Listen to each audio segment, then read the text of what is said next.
ಭವಿಷ್ಯತ್ ಕಾಲ ನಂಬದಂಥವ್ರು, ಇದ್ದದ್ದು ಬದುಕನ್ನು ಪ್ರೀತಿಸುವಂಥವ್ರು, ಅವ್ರ ಸಂಖ್ಯೆ ಹೆಚ್ಚಾಗಿದೆ. 3ನೇ ನಂಬರ್ ಅಂದರೆ ಹಿಂದೂಗಳಿದ್ದರು, ಇವತ್ತು ಅದು ಹೆಚ್ಚಾಗಿದೆ. ಇದರ ಅರ್ಥ ವಿಜ್ಞಾನ ನಮ್ಮನ್ನು ಏನಪ್ಪ ಅಂತಂದ್ರೆ ನಮ್ಗೆ ಗೊತ್ತಿಲ್ಲದನ್ನ ಚಾರ್ವಾಕ್ತನಗಳಿಗೆ ಕೊಂಡೊಯ್ತಾ ಇದೆ ಅಂತ.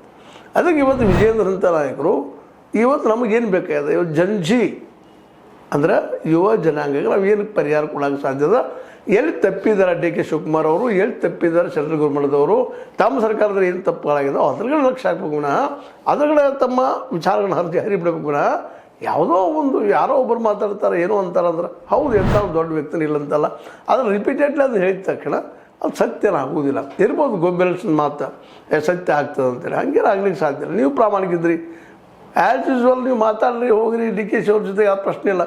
ಆದ್ರೆ ಅದರಿಂದಾಗಿ ಇಲ್ಲಿ ಏನಪ್ಪ ಅಂತಂದ್ರೆ ಅನ್ಯಾಯ ಆಗ್ಬಾರ್ದು ಜನಸಾಮಾನ್ಯರಿಗೆ ಅನ್ನುವಂಥದ್ದು. ಡಿ ಕೆ ಶಿ ಅವರಿಂದ ಅನ್ಯಾಯ ಆಗ್ತಾಯಿದ್ರೆ ಅದನ್ನು ಪ್ರಬಲವಾಗಿ ವಿರೋಧಿಸುವಂಥ ಶಕ್ತಿನೂ ಬೆಳೆಸ್ಕೊಳ್ರಿ, ತಪ್ಪು ಅಂತ ಹೇಳ್ರಿ, ಅದು ಹೋರಾಟ ಮಾಡಿರಿ, ಅದೊಂದು ರೂಪ ಬೇರೆ ಇರ್ತದೆ. ಅಂದ್ರೆ ಈ ವಿಷಯ ಯಾಕೆ ಚರ್ಚೆ ಮಾಡ್ತಾಯಿದ್ದು ನಮ್ಮ ತಮ್ಮಂದಿಗೆ ಅಂದ್ರೆ ಡಿ ಕೆ ಶಿ ಅವ್ರ ಜೊತೆ ನಮ್ಮ ವ್ಯವಹಾರ ಇಲ್ಲ ಅಂತನ್ನುವಂಥದ್ದು ಇದು ಏನಂತಪ್ಪ ಅಂತಂದ್ರೆ ಸುಮ್ಮನೆ ಒಂದು ಮ್ಯಾಲಿನ ಮಾತಿಗೆ ಹೇಳಿದಂಗೆ ಅನಿಸೋದೇನು ಅಂತ ಆಗ್ತದೆ. ಯಾಕಂದ್ರೆ ಆ ವಿಷಯ ಮೇಲ್ಮೇಲೆ ಯತ್ನಾಳರಾಗಿರ್ಬೋದು ಮತ್ತೊಬ್ಬರಾಗಿರ್ಬೋದು ಎತ್ತುವುದರಿಂದಾಗಿ ಸಹಜವಾಗಿ ಸಂಶಯ ಮೂಡ್ತದೆ ಜನರಲ್ಲೇ. ಅದನ್ನು ಹೋಗಲಾಡೋ ಸಲುವಾಗಿ ನೀವು ಧರ್ಮಸ್ಥಳದಲ್ಲಿ ನಿಂತ ಮಾತಾಡಿದರೆ ಅದು ಜನ ನಂಬ್ತಾರ ಅಂತ ನಿಮ್ಮಲ್ಲಿ ಏನೋ ಭಾವನೆ ಇರ್ಬೋದು, ಇಲ್ಲಂತಲ್ಲ, ಸಹಜ ಎಲ್ಲರಿಗೂ ಇರ್ತದೆ.